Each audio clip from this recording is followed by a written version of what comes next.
if you want peace opasumdua then it was all my justice juma. So there can never be peace without justice. So also pasumdua pa na se wa ma pepepe ya anya juma abusua enya de asasumdua na wo ubenya and no ni ade ne mafa me de ye Me Nyansapo no ene Ghana football Ghana ni bia benya na ye ka se ene na ye start ye league na ene na ye start Ghana ni bia benya na the information ni bibia around your league na busua enya positive. The media comments ni bibia obia about the league ni bia no enya positive. There should be a peaceful, in fact, coexistence in the football fraternity no. Na so busua sa open peace na said the nyumtuni ni kan no. Without justice, sa peace no nya dia ebeba. 87.9. And ayade ba kwa. So in the last 10 years or even more, you be start Ghana Premier League season bia obeti yesi injunction. Obeti yesi injunction. Season ankasa gusuna ye ba obeti club wesment me ho ase me kwa court. Obeti wese me kwa cast. And ebusuya num say ade no edidi mu me say in the last 4 years under Ketokreku. Unum say Division 2 teams nko akwa cast yeses. Division 2 o enya Division 1 ni Premier. Division 2 for a Division 2 team. So Obe decided say ona no be kwa pay $22,000 na ko tuya makas no. E kire say case no na team na me no ache 6 Division 2 clubs in the last 4 years and do omasem akodan cars alone. Ebusuya in the Division 1 and then the Premier. And Obeti yes Kingfisher or the court. Obeti yes Olympics for so amonti omo as omo court. Obeti yes Asgold or the court. Obeti yes PFH or the players nickers no the caucus. And sa court issues, court cases na busuya ya tibebre around your football no. And Ukraine me feel say ade ba ko a as Ghana football haye 7.9 ti ya fans a wo say ya jeso enioma e wo say nka yetimi discuss sa anoma na busuya yenya time fan discuss sa anoma no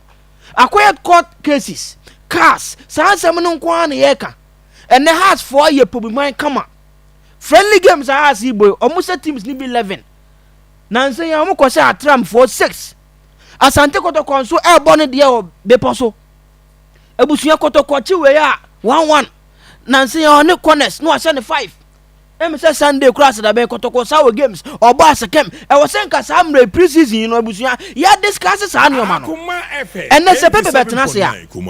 asema ya o ka chi pepe ne say who is going where your transfer period mu na paper started play away or kwa player what is the paper started you know Man City for the EPL for no kwa cast Chelsea for the EPL for no kwa Barcelona for the La Liga ebusuya sa so what is the paper bet na so here say PSG for no so mo the France for no kwa what is the paper bet na here sa story no or started here now no or ma the transfer window the ekoso and the Ghana Premier League so ebusuya your transfer mu ni away I was saying that Tanasi etimi nya abotre ya tese kotoko pe player we officer Raf FC ne ball no cry saying near discuss kotoko for friendly game near discuss has for so mo for player we Africa Cameroon aba antro amofo Cameroon ni ba ya mfo okay we dey near different near discuss sa anyoma no brekum Chelsea so mo pe player we ebusu na nke ya discuss because yan your transfer period mu nanka yaso ye hwesa anyoma no teams ni ye pre-season nanka sa anyoma no nanka ye hwesa anyoma no wosenka ye ka nanso ye betena se bia ne ye kasa ba Ghana football abusua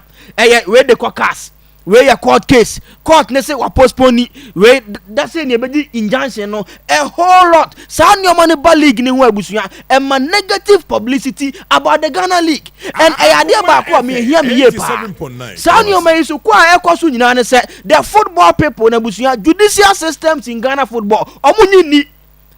football people na nkasa football no judicial systems abusua omunyi free say cases kwa wa ekoya omo tena cases no so for to di asem na abusua to me ya na questionable yet Ghana ha ma yetimi di asem butia 22 players Akoma cast no man kasa ba ko e de ye correct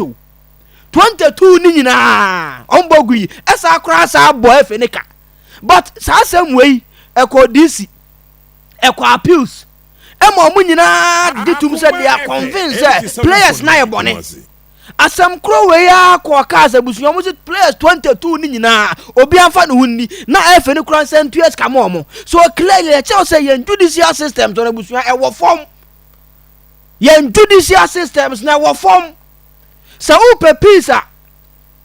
e wo say o justice e ya ade a key factor say among the judicial systems abusu say justice ni wa peace ni ye nyawo among the DC appeals sa assemble DC assemble appeals committee na mo amoteso no mo anya abotra anhwe asem na mu ankasa asem wei ni pomasi bre ne he ni emfansi wo na sem be ye we ya frame de abusua de bia ye league no ebekọ cast de bia injunction be da so because me say men carry last year even this year last season na alaji eye interview alaji ka say cat mo friend ka kire ne say o the match we man omuso betimi aboa no alaji said it on tape and asema e wo DC na the FA president betima ka so betima aboa obi na besi ne o ma mayi ne ho ano de ebusua me sa asema me gidi say ene sa de say DC wo no kura no FA president wo influence wo timi boa obi and say kobasa na say justice anya adwuma wo ho a ebusua club ne nso ohwe na say ade na wo de ye no o bone sakora ono so na sakora na ope 3 steps o bone sakora ebusua onte ase o de ade ne beko cars anko kasa o de beko court hwe as go de die ya eno na blue boy tie kire mu sa club no epe ne record of proceedings now they are taking up the matter munim say ade ne 21 days na mo say that na say atwen ma 21 days na twam say de bay want me for ade ne ko cars na de ko court o cementi ase ma yiwa frim enti ni o na abusuya koso yan football ni mu no me ne onyum tuni ni bay adwen me se me nkai say ya culture say lucky to be o Peter na boy on. Okay, Peter. Akoma FM. Peter 87.9 Kumasi. Peter touch and one no. Ebusuya Peter na kan equal right and justice. Enti ebusuya say pese peace pa ye adwuma wo yembo ni mu dia. Justice ya de ba ko a hwe na yamfa ani agro. Yen DC ya appeals committee say case bo ho a munya abotre na mu hwem. Case no against Pepe FC a Monfam book Pepe FC, no matter Pepe FC president, no matter the owner. Say case na buy and say Raf, and I bonne. Munjem na monfat the punishment na a sefata say Raf for Ghana football mbrani muno. Monfa no mono. Na munya minim we are frame minim we are frame no. Aya say de bia yan born abusua ebekọ cars na ekọ court na injunction na ye de ndoma bebrebe me say enne ye wa hipa wo say enne anka ye discuss and clubs no omo preseason omo unim say preseason inso atrema akotogo nyina akọ preseason asan so abagana ba obi anka ho ye nte de ye ka no injunction de ye ka no injunction amenne abato ye beto kra no ye say ye san so ntwentwe so because injunction ade edaho a munim de ye awosamo ye monye mo de ade ne be wonwan na da bia injunction de mo sorry a musumu nya sponsorship now sponsor ben na nim se league na momo bona de bia court case de bia injustice de bia injunction no sponsor ben na de sika wa besem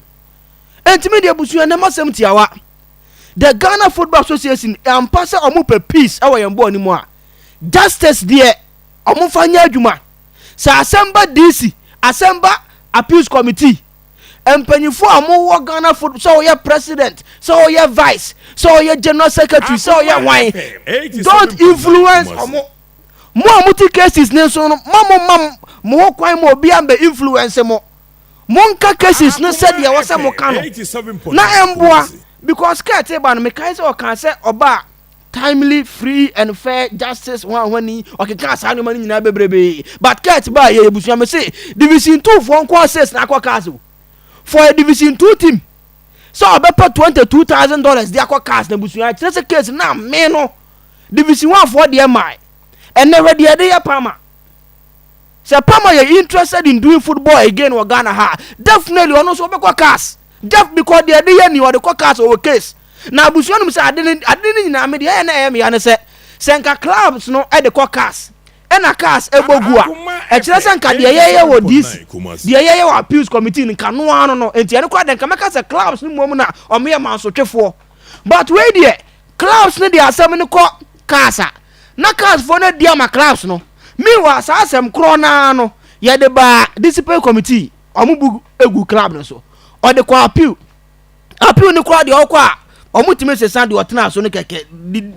DC for ne de buy no the same thing ni atam ne de ato but case no ekọ kasa omunya abotre omutena so no mahwem hwese nipa 22 mako 22 case eba DC case eba appeals mububu nipa 22 ni nyina so ekọ kasa omusi 22 ni nyina se mo boa se de na mo keka ni nyina na mo boa ah ma sa fine mo 22 no mo anya one crowd out of 22 kire se yen judicial systems wo efe no busu enye eye se nso dia injunction ne ho amani na be dos won ebo nim Kwabena